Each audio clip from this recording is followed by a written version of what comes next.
thanks to our panelists for talking about how we've gotten to where we are now. I have to say that I feel very illuminated, a little more fortunate to have survived medication in the 1970s and 80s than I was before I heard the description of how drugs were tested. In any case, from the use, as we've just heard, from the use of telemedicine to the deployment of new tools to recruit more diverse clinical trial populations, the last 2 years, as our previous panelists were describing, have highlighted the potential of new technologies and other innovations to improve clinical development. To our panel on technologies and other innovations, I'd like you to welcome to the stage Marcello Damiani, Amy Abernathy, Jonathan Slough, Jeff Allen, Kimberly Richardson, and William Rosenberg. And the moderator,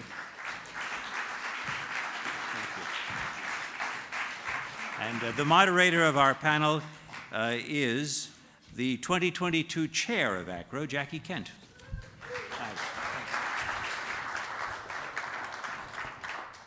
The lights are really bright up here. Well, welcome everyone. I promise you, we have a series of super hard questions for this panel. And as Cindy said in the last panel, we really want an interaction. We want you guys to riff off of each other, give each other a super hard time, because this is supposed to be a little fun as well as super educational. I'm going to start, I'm going to shake up these questions a little bit in the order we started with, because I think there were so many points brought up in the first panel that we go to the next level of discussing not COVID and the innovations in the technology that really can drive to some of the important points that Janet was making. So Jackie, I think we should go back to the GCP discussion because everybody got busy on that one. Yeah, we can start. I don't have a lot of regulations unless you can automate that with AI. Where's Sandy? All right, there we go. All right, I'm gonna start with a few COVID questions because I think having Marcello up here with us today really allows us to get some insight into some of the fabulous work that was done for the industry. I think it taught us that the mNRA platform could be used to rapidly provide instructions for the production of specific proteins in the body, with enormous implications not only to COVID, but for oncology, rare diseases, autoimmune conditions, all kinds of other areas. It seems that Moderna succeeded in digitizing this entire platform, from the laboratory specimen to finished drug. Can you tell us a little bit how you did that? And not only how you did it, but the absolutely tremendous speed you did it at. Okay, well, thank you for having me, Jackie, and I'm first. So I would say, first of all, when COVID started, Moderna was a small company. We were 800 people, and we had roughly 8 years of life. And from the beginning, we decided that we are going to build a company that is fully digital. And we decided it's going to be digital, not for the sake of digitization, but really to improve the quality and accelerate cycle time as the two main elements. And this is what we've been doing since day one. I joined in 2015, so it's been a while, and I came from the high-tech industry. I had no knowledge of the biotech industry, so please, no regulatory discussion with me. And what we did is really we went about it very pragmatically. That means we worked very closely with each of the functions inside the company to develop what technology can help achieve to accelerate cycle time and to improve quality. And we implemented it to start with in the research organization. And as we grew up and went into the clinic, we implemented all this in the clinic and development. So this is really how we went about it. But we were very, very diligent in making sure that we are digitizing, automating everything that can be automated, and using algorithmics, AI, and machine learning in some instances, really to accelerate the data to insight speed. And one example, when we went and did the clinical trial on COVID, is we worked with the CRO that was helping us. We were connected already to their systems. We had data coming from the sites. We complemented this data from public data sets, and we provided, not performance per se, but we provided feedback to each of the sites to make sure that we have the diversity that we needed in the clinical trials. And we based this on holistically on all the data that we were collecting and some predictive modeling that we were doing on a daily basis. I'll stop here. I think that's a great perspective for us to get started with. So then I'm gonna follow on this digitization and really the use of software, hardware, and algorithms that are designing and executing our trials, and how we're gonna continuously facilitate the new evidence generation. Is there a way that we can augment the carefully controlled data, right, our evidence generation of the randomized clinical trial, with the real-world evidence from wearables, EHRs, and other data sources that ultimately we develop longitudinal data that captures the individual, right? Mm-hmm. Okay, so is this all really possible? And is it really desirable? And where does the patient fit in this? So interesting, so perhaps I'll start. Okay. So I do think we're moving in this direction towards longitudinal evaluation of medical products across their life cycle, and the mRNA vaccines are a perfect example of this. Duration of effectiveness, should you get a booster? What about our children? So these are all questions that we've had across the life cycle after the authorization of the mRNA vaccines, and we've already started seeing that story play out in cancer and rare diseases before, and I think we're gonna continue to see this story play out. And so we're moving into a landscape where we're gonna need to think about pairing clinical trials data, traditional data, with real-world data to really get towards a totality of the evidence point of view. But if we're going to do that, we're going to need to solve for a number of things.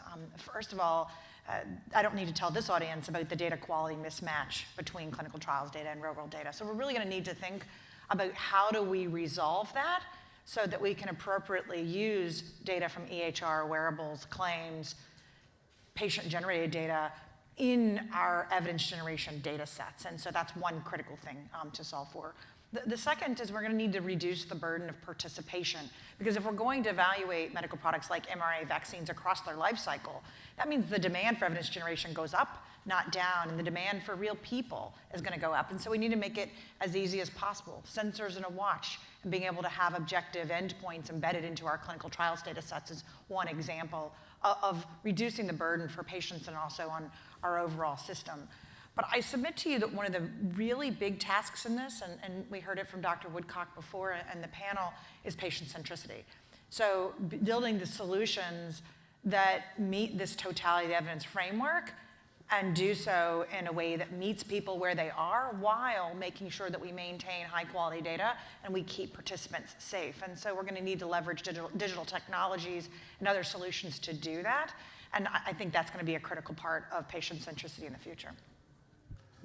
Anybody? I was just going to say, sorry, you go. No. Oh, I was just going to say, I think we've all undergone a revolution in the last 2 years. And I think the point you make about what patients will accept and what's convenient for patients is something we absolutely need to take into account. We've delivered trials in the UK during COVID, not COVID trials that were originally designed to be delivered face-to-face, but were able to take advantage of digital technology and became completely completed without any interaction between the patient face-to-face and the doctor or nurse. But that's obviously in a proportionate manner, so not for a high-risk interventional study. But yeah, I'm sure those digital approaches are definitely going to be the way forward. The participants will not tolerate anything different. And Jackie, the thing that strikes me as a patient and patient advocate is some recent research out of University of Chicago where they were looking at racially stigmatized language in clinical notes. And so when I know that there are vendors who are going to use these EHRs to create these algorithms, and it's disturbing to know that there are possibilities for Black patients not being able to participate in clinical trials because of those algorithms, right? And so we need to start even further along this conversation around who creates the algorithm, how do we think about implicit bias in those algorithms, and then be able to effectively answer questions about who's participating, who is the real patient as we move forward. I think that's a great point, and it actually ties together what Amy and Hawkins said, and also Dr. Woodcock, that our ability to really add to the real-world evidence data evidence requires there are more patients, which also requires that there are more sites. And I think driving what she recognized around integration is so critically important, because if we're going to continue to add volume to the work that we do, unloading the site burden, improving how sites participate, whether it's in something as straightforward as how do you account for a particular documentation or result from a patient, then allows us to better utilize the technologies that exist, and then think about how we drive integration, because each of the different parts of the continuum have the best of breed technologies. But what we've traditionally done is said, well, everybody needs to use this one thing, and then we force a physician or a PI into using a particular method. And I think, through COVID and the work that we've seen, we can really, I think, better impact that thinking about integration, which is what Dr. Woodcock mentioned as well. Maybe I'll just add one point around, certainly there's the need to meet the patients where they are, but I don't think it's just about easing the burden of participating. I think participating has to come with measuring things that the patients are actually interested in. And usually it may not be things that are typically evaluated in clinical trials. I would assume that most people wouldn't readily just define things like progression-free survival, but these are the things that are the core metrics around several of our clinical trials. And I think in order for people to want to participate in these activities more, I think they have to see the benefit that they are individually going to have and what they're going to be able to contribute, as opposed to just being another dot on a graph. Yeah. I think that's another great point, right? That goes back to that cultural shift that the panel talked about that needs to change, but also ensuring that the patient's getting something back. We still don't do that very well. We don't, outside of the trial, do a good job of informing after the fact. But it's got to start with engagement of the appropriate populations and communities and study design, and, as you're saying, looking at the outcomes. And I think that's, again, something that we're particularly in the UK looking to do very, very actively, to identify relevant populations, engage them early in determining what's important. All right, so as we've started down this journey, we've mentioned decentralized trials a few times, getting closer to the patient, bringing the trial closer to the patient. So let's talk a little bit about where we've been going, and I was calling it, prior to COVID, the perpetual pilot, right? And how we were trying a lot of things, but now I think we know, we still have a lot more to learn and to adopt, but I think we've made huge progress. But how do we ensure we continue to meet the FDA and other regulations, the gold standard, the expectation of the gold standard of generating high quality, reliable data and keeping our research participants safe? How do we make sure these new multi-channel clinical trials work for patients and the site? So I'll start, because I certainly have thought a lot about this. I may have not have said it, I was at FDA until April, and I don't speak for FDA, but I think that there are some core principles here that we can put on the table. So at one point or another, the public health emergency is going to end, as well as the flexibilities that come along with it. And it's incumbent upon us to make sure that we've done several things. Number one is we have documented data quality when captured in decentralized settings, and we understand when essentially approaches perform and when they don't perform from a scientific perspective. Similarly, we have documented participant safety, because that is a critical part of what we do in clinical trials, as we know. Importantly,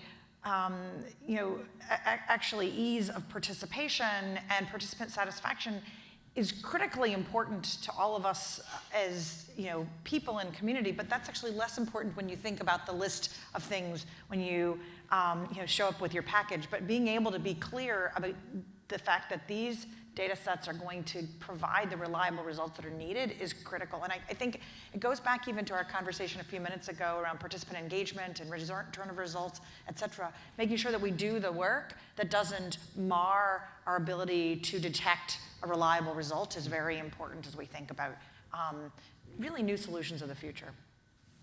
And I personally, and coming from outside of this world, I think technology helped drastically increase the quality of the data that we have. This is what technology has been used in many instances in different industry, and I think in our industry it will help us drastically remove all the transcribing elements, manual risks of errors and so on. So that's key, and I think integration is a key piece of it, because what we lack is really end-to-end, making sure that the data flow, and when I say the data, it's the accurate data end-to-end. When you're looking at it, first it will accelerate your insight to the data, and second, improve drastically the quality of this data. I have to declare I'm an anxious investigator, and for me, patient safety dominates absolutely everything. But I'm not trying. I am here to state the UK case, but I don't want to be just sounding like I'm going on about the UK. But I think the engagement with the regulator is absolutely critical here. And one of the really wonderful things that's emerged through COVID in the UK is the innovative licensing and access pathway in the UK, which is engaging the MHRA, investigators, CROs, everyone down through to NICE, at looking at what is proportionate and what's actually not necessary, as Dennis Gillings was suggesting before.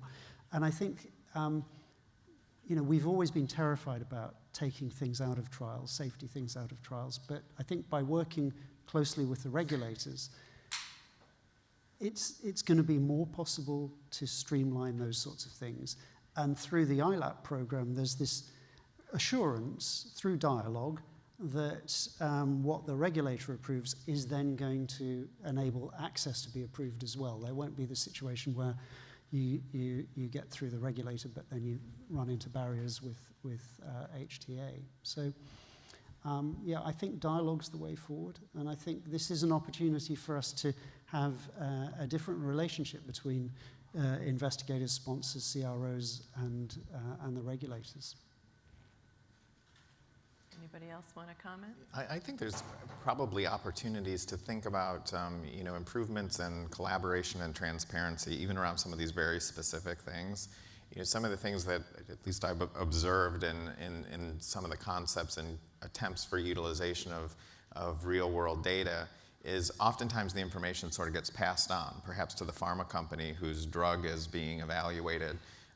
But they're not the ones closest to the data, and so they may not understand the nuances. And oftentimes when the regulator comes and asks questions about it, the pharma company may have no idea how to answer that, or may not be able to explain sufficiently the methodology that was used. So maybe there's opportunities for the people who are actually working on the day-to-day for the data in a non-product specific way to work closer with the regulators to make sure that the next round of data addresses those concerns and applies an appropriate and explainable methodology that can be standardized a little bit more and make it more useful in the end. Well, in fact, that's what we learned together in the COVID-19 Evidence Accelerator is we got regulators and data holders and researchers and other government officials and others in industry all at the same table looking at data sets, methodologies, and approaches, especially in the real-world data setting. We actually could develop the processes together, including understanding what worried regulators and also what good might look like so we could figure out how to do that more quickly. And Jeff really led a lot of that work. As long as we're on this topic, I want to go a little bit to the UK and the integrated health system of the NHS, right? Because I do believe that there may be a leg up that you have with the system in place on the you know, the use of EHR data? Yeah, well, it's not so much EHR data, Jackie, so I need to qualify this a little bit. So it's not as wonderful as it might be, but it is wonderful. It is wonderful. So the first thing to understand is that the National Institute for Health Research is not the mirror image of NIH. It is the provider of research support for 65 million people, the whole population of England and the devolved authorities. And so there's no question, wherever you, as a human being in the UK, contact healthcare, you will have contact with the NHS and NIHR. And the NHS captures routine data on who visits hospital, who visits primary care, who gets what illness, who dies, and so on and so forth. And all this is held centrally through NHS Digital. Now, through a new innovation, NHS DigiTrials, CROs, sponsors, can access and interrogate those data and work out where key populations are. So it addresses these issues of to avoid any discrimination. You can target any particular population, difficult to access, underserved populations using this device. What it doesn't do at the moment is it doesn't then give you access to the electronic health records, because the UK is like the US, it's federated. The NHS organisations are independent legal entities, and not each one, but many of them will have different electronic health records. Now that's, I think, reassuring for patients, because it means the CRO or the sponsor can't go straight into your health record and look at what's going on, but they can know that this particular population is highly prevalent in Hull, and because NIHR has full coverage, NIHR could say, this is the investigator to go to in Hull to access this population. So are you then building, if you want to say, like I hate to use the word integration because you were clear on what you are and aren't doing, but are you then trying to integrate that with the clinical research side of the business? So there is plans to... It's totally integrated totally with clinical research. Absolutely, totally. So my view of NIHR, the health research organization, is it's like the creosote in the wooden fence. It's just in every part of the NHS. There is nowhere you can go in the NHS, primary care, secondary care, wherever, where you are not intimately in contact with national health, with the clinical research infrastructure. Might be some nice data to take a look at. All right. Please come. Yeah, please. A nice visit. So let's go back. So decentralized trials, again, something we're all very interested in. Kimberly, from your perspective, what do you see as some things we should be watching out for when we think about the design of getting closer to the patient and the design of bringing the trial to the patient?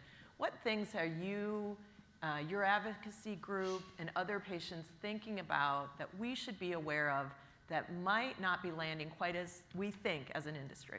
Yeah, I was just having this conversation with somebody just yesterday as we were talking about that whole concept of decentralized trials and bringing, say, mobile vans to the community.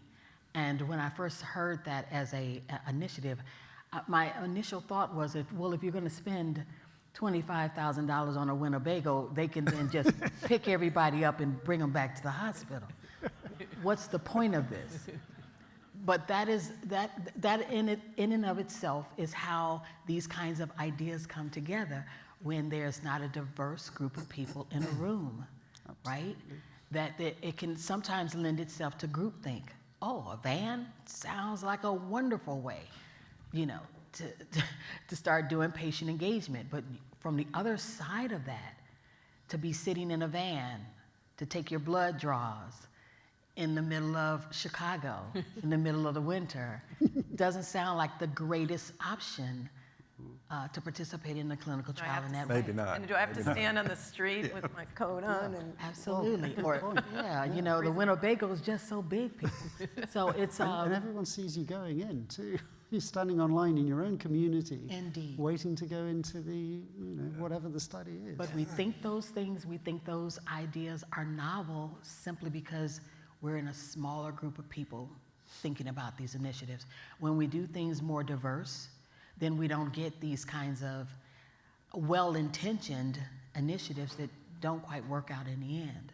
So I think, just as an example, you know, some of the more qualitative things that we could do, you know, leadership should look like everybody who's being represented in a clinical trial, right? And that comes from everyone in this room who can hire diverse groups of people to the things that more importantly reach out in terms of quantitative metrics. What percentage of people are on your advisory boards? How many diverse people are actually looking at research protocols and research designs? You know, those things are going to impact the way a decentralized trial is created.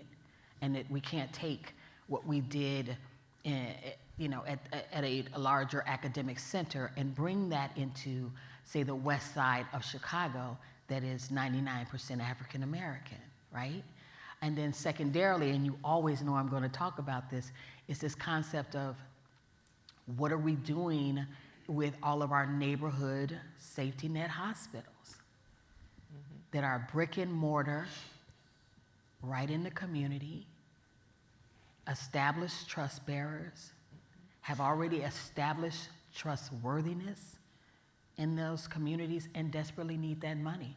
So how could we then start looking at our ZNA, as they say, and start looking at where are these particular disease types, how well are they clustered around safety net hospitals, and then how can we start to give infrastructure dollars to those safety net hospitals to create true collaboration in clinical trials.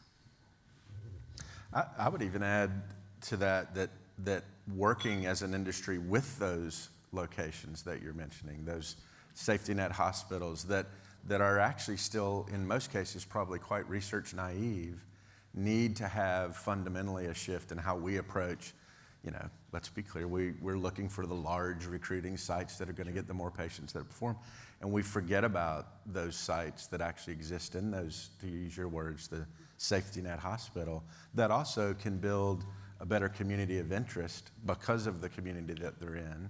They can speak to those folks the way they need to be spoken to, and I think you're onto something that we as an industry do continue to need to think about, and that's how do we actually leverage some of those sites that are naive to research. And you need data to inform that, and that's why we're trying really hard to get a very granular picture of the epidemiology of our populations, so that we know which populations to engage. But and just to your point, I mean, one of the phrases that came out from what we did in the last few years, not just in COVID but in other diseases, was, you know, don't come and do something to me. If you want to come and study us, work with us, come and talk to us and hear from us, let us inform study design. And that's a core principle of NIHR in the UK, is to get very early patient engagement.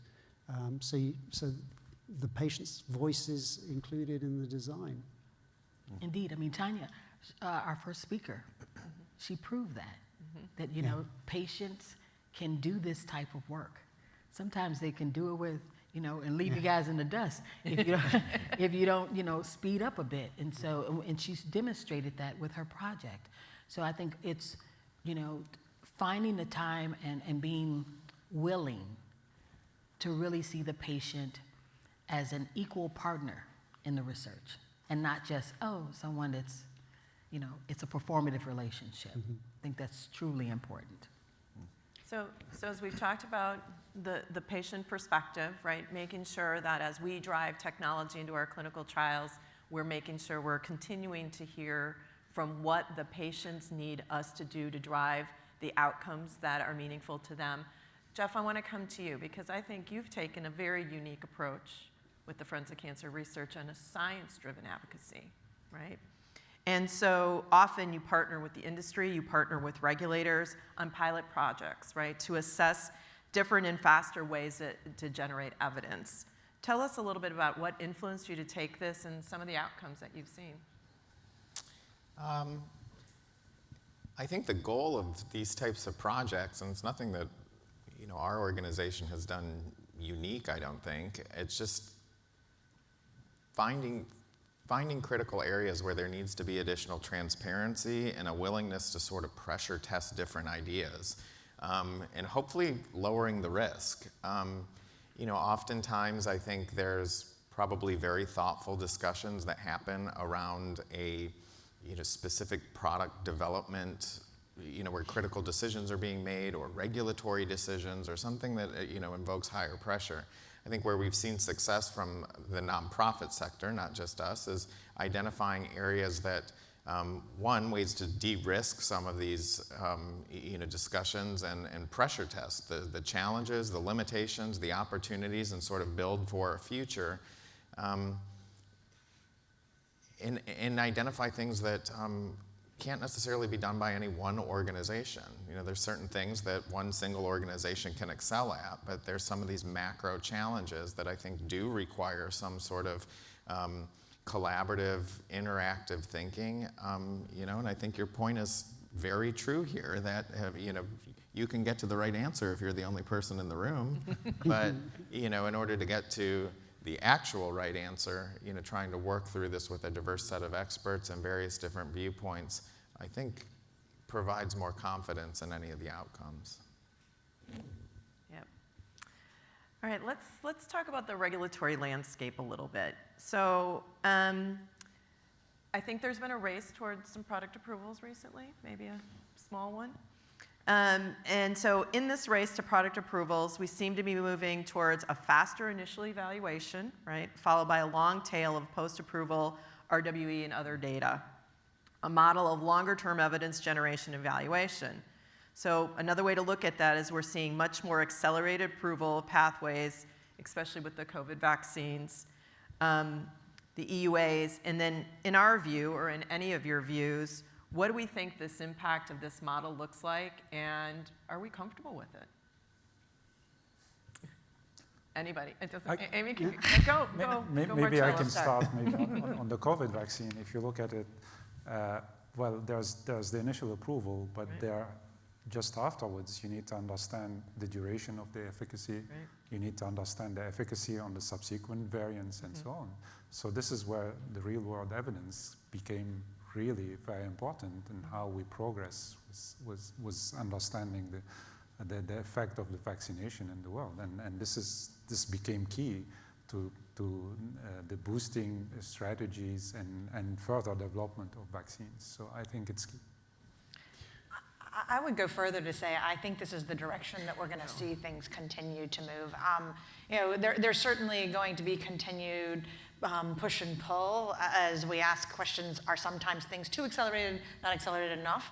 But I think the landscape's in front of us, and let me give you my very practical example beyond COVID are cell and gene therapies, where there's an expectation that if we have approvals on a smaller corpus of information, then especially in the gene therapy landscape, we're going to see long-term longitudinal follow-up for 15 years. And what does that tell us about what that long tail of follow-up needs to look like? And how do we do that in a way that reliably contributes to the science and confidence in safety and effectiveness, while also not getting in the way of the business of living for the real people who need gene therapies? And so I think this space is going to continue. I think that the 4 guidances put forth by FDA at the end of 2021 are important because it starts to give a roadmap to what is FDA going to look towards for what does good look like with respect to the real world data that's going to be a part of this story. MHRA also put out similar guidance at the end of 2021 that also gives some of the expectations. But overall, I anticipate you're going to continue to see is an increased expectation of phase 4 or real world work after oftentimes earlier approvals, and then the expectation to figure out how we do that science. So I think it's absolutely crucial that we harness this opportunity to accelerate things. I shouldn't be speaking for them, but Martin O'Kane and Paula Walker are here from the MHRA, and they can speak much more eloquently in formal settings about this ILAP program, the Innovative Licensing and Access Program. My impression as somebody who's stood in front of FDA and MHRA is it is a much more iterative process and a process that involves a lot more dialogue than than the way things used to be. They're very willing to give advice. Their mantra is come early, speak to us early on. They will interact and advise on how things should evolve. Now, when you get, so Martin can speak to the data better than I can, but as I understand it, they've halved the startup time and reduced the time from first engagement to first patient in by 50 days in the trials that they've been running through this program as a pilot. But you address what happens afterwards. And this is where, for us, having one NHS digital system that captures outcomes makes the phase 4 assessment so much easier. I'm currently, myself as an investigator, evaluating 2 cohorts of 1,000 people recruited 20 and 10 years ago with chronic liver disease.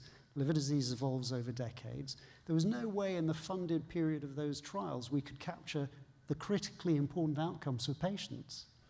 Now we can by using NHS Digital to see what's happened to those people, exactly what their healthcare utilization is. We'll be doing the health economics and the outcomes 20 and 10 years later.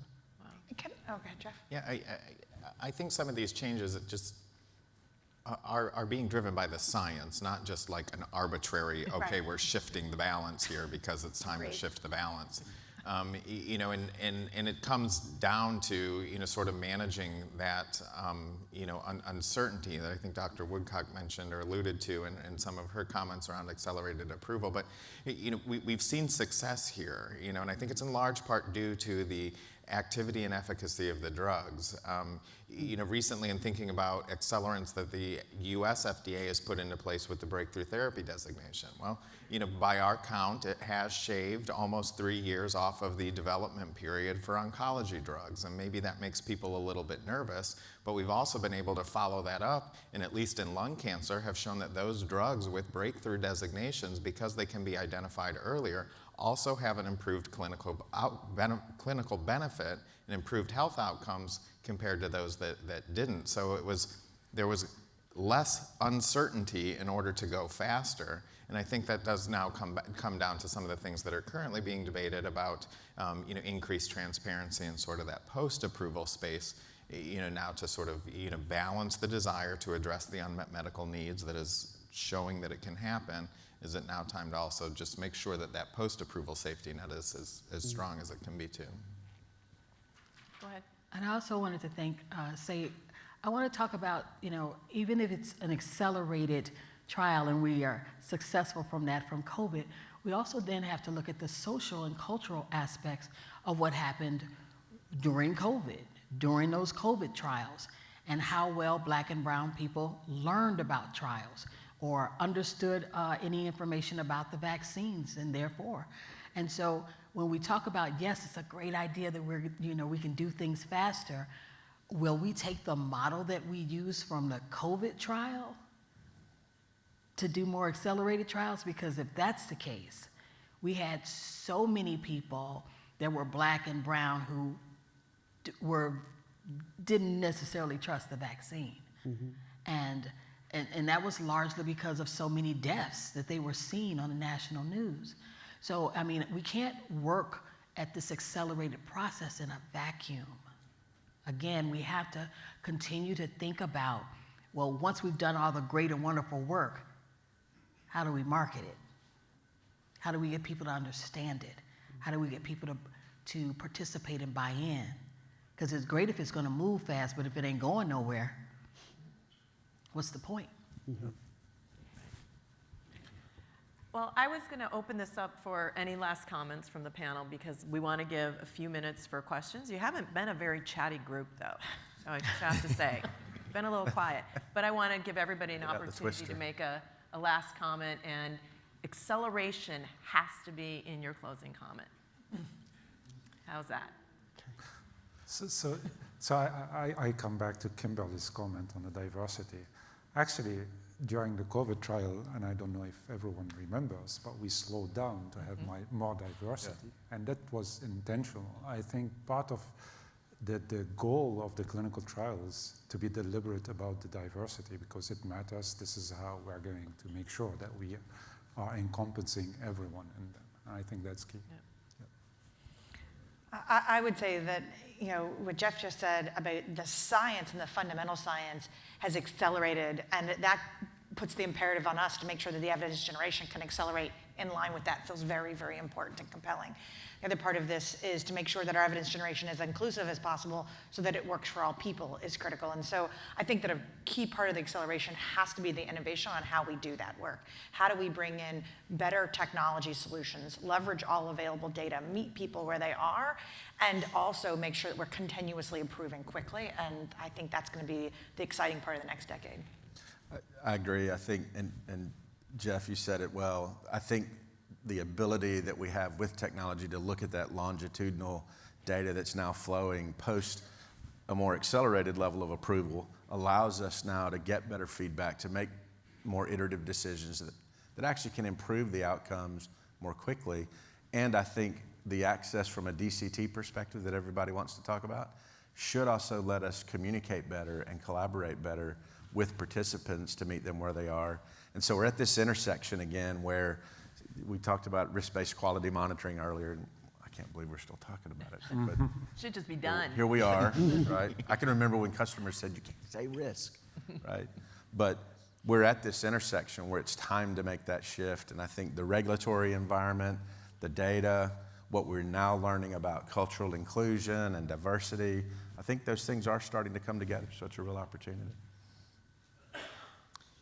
I do think we certainly have a lot of opportunity based on the last 2 years to learn and implement some of the positive things, hopefully, that we've learned and eliminate some of the less positive things. It's clear that while some solutions may have been identified, we've probably solved some problems, but identified a whole host of new ones. So I don't think I've said accelerate yet. So I think we need to accelerate beyond just identifying the problems and accelerate solving them. Yeah, very well done. That's good. Yeah, I think that as a patient advocate, I've gotten the opportunity to be in so many separate rooms, and it's all so siloed type of conversations. And so if any acceleration needs to happen, it will probably be if we could get the regulators and pharma and the vendors and the patients all in one room, and FDA all in one room, you know, and really talk through what does it mean for something to be patient-centric. I'll take the challenge. Yeah. So we're accelerating towards the conclusion, so I've got that done. So the last 2 years have been a tragedy, but they've created an incredible opportunity for us to do things differently, to do things with people differently, and I think we just need to seize that and accelerate into seizing that. So everybody else has said everything else I want to say. Thanks, everyone. We have 4 minutes, so come on up to the mics. See, you're not a chatty group. It's all because you know coffee's out there. Oh, thank you, Dr. Metz. I'll never turn down that sort of challenge. So, I mean, you heard from an earlier question about how positively I view this COVID catalyst phenomenon. But I also think we've heard from Kimberly and others about the fact that there's a lot of skepticism out there in the community about the data and what it actually means. And the purpose of my question is, this is a very science and evidence-based industry. It always has been, and that's been its strength. Part of what's happened over the past year is the science discussion is happening much more in the public arena, rather than it being the province of academics and regulators and experts. And there are all sorts of experts now. You know, the New York Times is one of my favorite sources of data. Is that okay? Those are the people who are influencers these days about what the science actually says and doesn't say. Do we need to be worried about that? This whole environment of non-peer-reviewed articles? Remember the days where it wasn't valid unless it was peer-reviewed? Mm-hmm. Now it's pre-published online. I think it is worrying, but I think that phenomenon is not something we can stand like King Canute and say, stop. This is a global phenomenon. what it places upon us is a huge burden to educate, communicate, and educate to the whole public the value of what you guys do, which is phenomenal in terms of producing high-quality, evidence-based data. We need to make it easier for everyone to understand why that matters and why it makes a difference. But there is a corollary, which is that evidence-based detailed data maybe neglects some qualitative things that we need to think about embracing and describing. So I think it's a challenge that we need to meet. I agree. Dr. Woodcock? Yeah, I'd like to take off from what Kimberly was talking about. You know, we talk about getting diversity in clinical trials, but we have to look at the investigators. Who are they, all right? Are they in the community? Are they, like, we're not, you know, my theory is, and I've said this for years, and it's politically incorrect or whatever, but, you know, we can't do quotas and have a Noah's Ark theory about clinical trial representation. We have 2 of these and we have 2 of those. It's not authentic representation of the people in this country. You know, you can get a lot of these and those from the same band of affluent suburban sites wherein you guys draw most of your, you know, clinical sites, right? And unless community researchers are supported and enabled and trained and given protected time to participate in clinical research, we will continue to have inequities, even though the numbers may look better. And I challenge everyone, this part of the ecosystem, as well as NIH, as well as the pharmaceutical industry and the other medical product industries, you really need to think about who are the investigators and where are they located, and how can you have better representation of all sectors of our society in clinical research. Thanks. I don't know what the solution for the US is. All I can say is, for us, the solution has been having a national health research system, NIHR, which is embedded in those communities. So the, you know, everybody, the doctors, the participants, the patients who are involved in the particular community you're talking about, have representation in the trials. So it's not just saying, you know, the demographic of ethnicity on the database means that we're going to include you. It's nothing to do with that. It's about going to Bradford with a very high South Asian community and say, we're going to do the trial in Bradford because we want South Asians to be included. And that will naturally happen, as you say, by embedding the study in the community. Now, we have the full national picture for the UK. It's so much harder in the US. I don't know how you do it, unless you copy NIHR, which we're very happy to. I mean, I do think there's a legislative discussion in that, right? Because in order to make that time, it's going to come down to how grants are apportioned. What are we going to do from a tax perspective, and how do we legislate around that differently so that the appropriate funding can go to those research-naive investigators and sites that could actually participate if they had appropriate funding, and if all the way up through pharma there was an appropriate way to you know, met out those capital dollars in a way that can support that. Because we're probably not going to do what you do yet. Social healthcare isn't going to happen. I'm betting. It works, though. Anyway, we are out of time. I want to thank everyone for their participation today, and I believe It's behind you. it is back to Robert. Thank you, everyone.